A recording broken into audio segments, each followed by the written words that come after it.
Develop the ability to act. Take action. Not hasty if it isn't required, but don't lose much time. Here's the time to act. When the idea is hot and the emotion is strong. That's the time to act. You say, Mr. Rohn, I'd like to have a library like yours. See, if you feel strong about that, what you got to do is get the first book and then get the second book. Before the feeling passes and before the idea gets dim, action pronto, action immediate, action as soon as possible. Because if you don't, here's what happens. We call it the law of diminishing intent. We intend to when the idea strikes us. We intend to when the emotion is high. But now if you don't translate that into action fairly soon, now the intent starts to diminish. And a month from now it's cold. A year from now, can't be found. So act. Set up a discipline when the emotions are high and the idea is strong and clear and powerful. That's the time to set up the discipline. Somebody talks about good health and you're stirred. Say, right, I need to get a book on nutrition. Get the book before the idea passes and before the emotion gets cold. Go for the book. Start the library. Start the process. Fall on the floor. Do some push-ups. Action. Got to take action. Otherwise, the wisdom is wasted. Otherwise, the emotion soon passes. Unless you put it into a disciplined activity. Capture it. Disciplines is called how to capture the emotion and how to capture the wisdom and translate it into equity. Disciplines. Now here's what's important about discipline. All disciplines affect each other. In fact, here's a good philosophical phrase. Everything affects everything else. Nothing stands alone. Don't be naive in saying, well, this doesn't matter. I'm telling you, everything matters. There are some things that matter more than others, but there isn't anything that doesn't matter.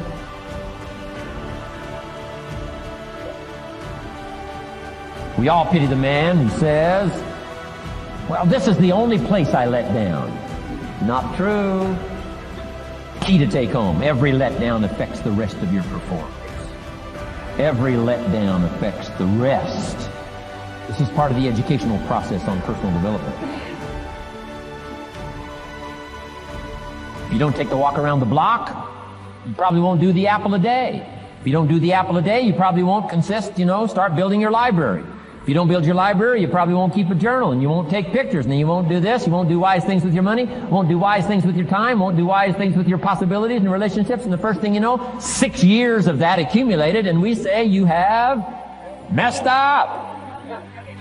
So the whole key to reversing that process now is to start picking up these disciplines. Now here's the positive side. Every new discipline affects the rest of your disciplines. Every new one affects the rest. That's why action is so important. The least action, the smallest action. Take it. When you start accomplishing and the value starts to return from that one action, it'll inspire you to do the next one and the next one and the next one. You start walking around the block, it'll inspire you to get an apple. Get an apple, it'll inspire you to get a book. Get a book, it'll inspire you to get a journal. Get a journal, it'll inspire you to grow, develop some skills. All disciplines affect each other. Every lack affects the rest. Every new affects the rest. The key is to diminish the lack and set up the new. And you've started a whole new life process. Also, one more thought on discipline. Here's the greatest value of discipline. Self-worth. Self-esteem. People are teaching self-esteem these days, but they don't connect it to disciplines. The least lack of discipline, it starts to erode our psyche. One of the greatest temptations is to just ease up a little bit. Right? The slightest lack of doing your best starts to erode the psyche. Instead of doing your best, doing just a little less than your best. Sure enough. You say, well, it's just going to affect my sales. No, it's going to affect your consciousness.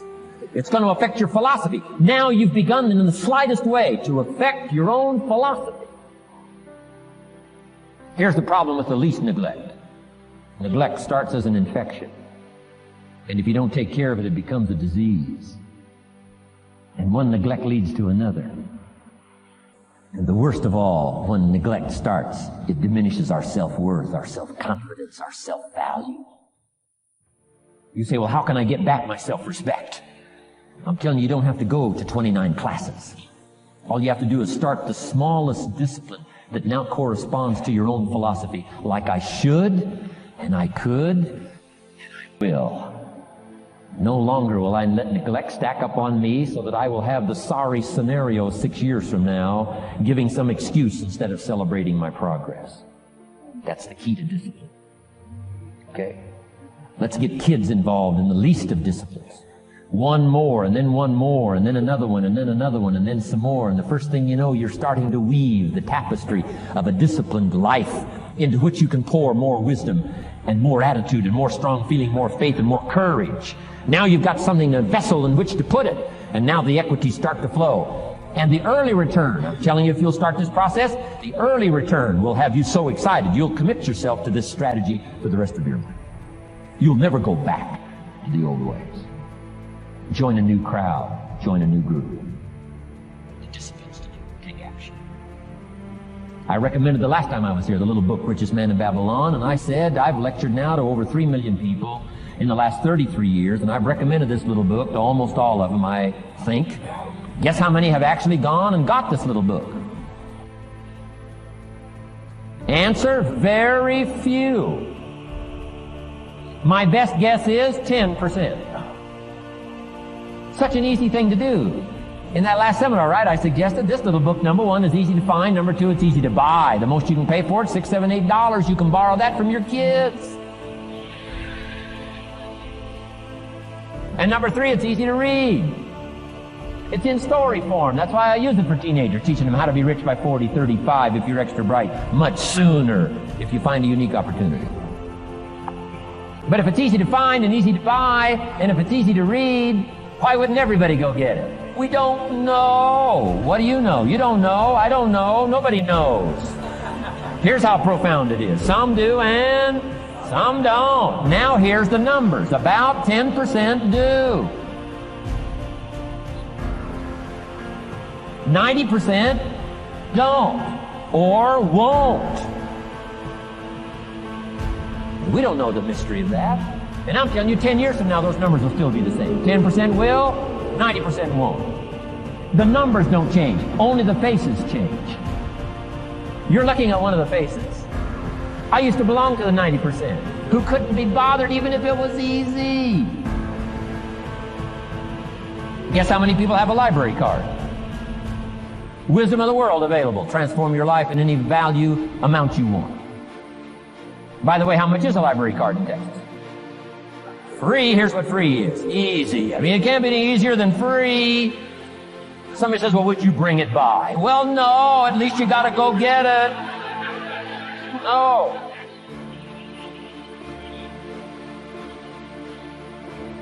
Wisdom of the world available. Transform your life spiritually, socially, personally, economically, and every other way.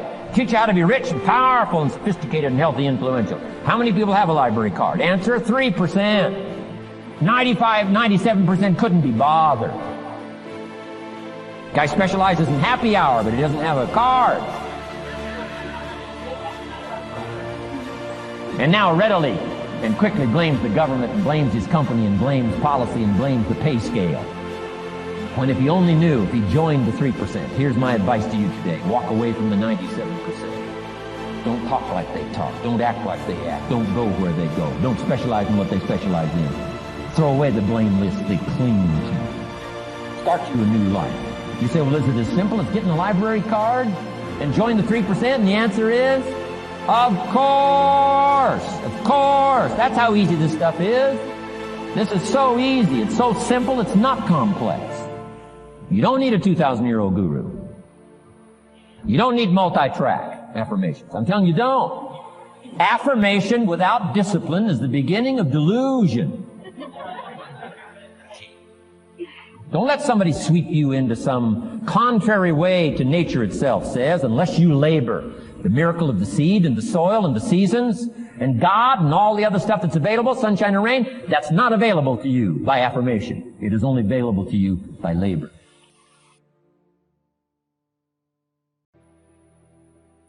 So labor well. Okay. Learn well. Discipline yourself well. And you can have all the treasures you want. This stuff's easy and simple. It's not ocean waves and seagulls. You don't have to move to Sedona, where all the force fields come together in Arizona.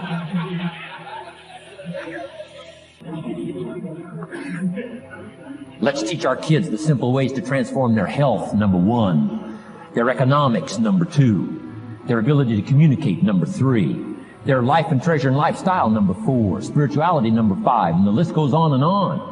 Let's not leave out any of the least of disciplines that encourage us to do the next one, to do the next one, to do the next one. First thing you know, this whole scenario for you is spinning up instead of out of control on the negative side. This is all you got to do. It's as simple as this. It's as simple as a start, committing yourself to life change. And once you start down this road, I promise you, you'll join the 10% and the 3%. We're going to talk financial independence in just a little while. Guess how many people can retire from the income of their own personal resources when it comes time to retire? Answer, 5%. In the most independent country in the world, 95% are dependent, 5% are independent. Take charge of your own retirement. I'm telling you, if you take charge of your own retirement through personal development and all these skills we've taught today, plus what's coming up, financial independence, I'm telling you, take charge of your own retirement, you can multiply it at least by 5, maybe by 10, maybe by 20, maybe by 100. Let the government take care of it, some company take care of it, you got to divide by 5. Take charge of your own life, take charge of your own day, take charge of your own conversation, take charge of your own family, take charge of your own possibilities. And learn these skills, develop this kind of strategy, and I'm telling you, life will open up for you. Join the 3%. Join the 10%. Join the 5%. Walk away from the 95%. In our Leadership Weekend we teach, find out what poor people read and don't read. Don't talk like they talk. Lend a helping hand, but don't fall into their poor philosophical scenario. Don't blame what they blame.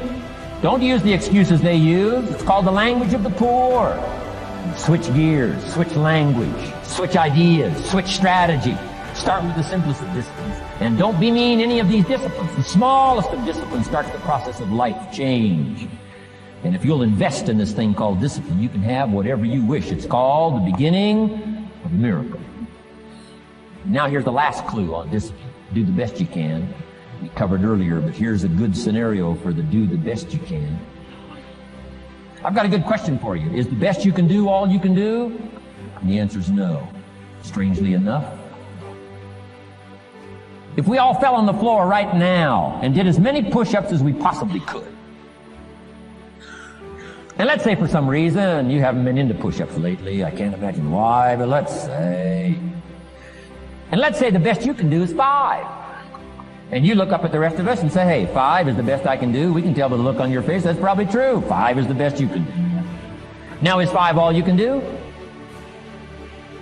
The answer is no. If you rest a little, you can do 5 more. And if you rest a little, you can do 5 more. And if you rest a little, you can do 15 more. How did we get from 5 to 15? It's a miracle.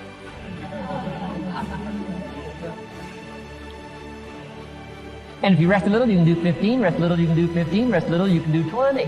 How did you get from 5 to 20? It's a miracle. Did you know you can keep doing that? Do a little more, rest a little, do a little more, rest a little, and finally get up to 50 push-ups? Is it possible to get up to 50 push-ups? Of course. How do you go from 5 to 50? It's a miracle. How do you get a miracle going? Number 1, do what you can. Don't leave out what you can, from writing a letter to your mother in Florida. Start cleaning it all up. 2, doing the push-ups. Go from 5 to 50. It's a miracle. Number 1, do what you can. Number 2, do the best you can. Here's number 3, rest very little.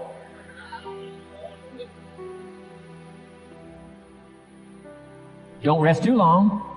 Why? The weeds take the garden. Kids have got that figured out. You can't rest too long.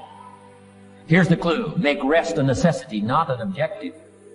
The objective of life is not to rest. The objective of life is to act. Think of more disciplines. Think of more ways and means in which to use your own wisdom and your own philosophy and use your own attitude, your own faith, your own courage, your own commitment, your own desires, your own excitement. Invest it in discipline so that it's not wasted. The smallest of discipline. Thereby transform your life. Join the 5%, join the 10%, join the 3%. Guess when I went and got this little book, Richest Man in Babylon? The same day I heard about it. I went and got it. Somebody says, well, Mr. Rohn, does that make you different than most other people? And the answer is yes. Somebody says, well, why is that? We don't know. We don't know. What do you know? You don't know. I don't know. None of us knows. Some do and some don't. The numbers don't change. Only the faces change. From those who get in on a seminar like this, listen to a dynamic sermon, read a book, listen to some cassettes, take seriously the next conversation of a friend who wants to level with you, and do something about it. And you can walk away from the 97% and not live there anymore. Because if you don't, the next 6 years of your life will be like the last 6. Mr. Shove said to me, Mr. Rohn, 6 years now you've been working. I'm telling you, the next 6 years of your life is going to be like the last 6, unless you take advantage and start making these personal changes. I made the changes, totally revolutionized my life. So take a look at the next 5 years of your life. It's going to be like the last 5, unless you change. And if you will change, everything will change. Join the 5%. 10 years from now, the numbers are going to be the same. But I'm telling you, some faces in this audience can change and start showing up in the 3% crowd, the 5% crowd, and the 10% crowd, and thereby dynamically affect your life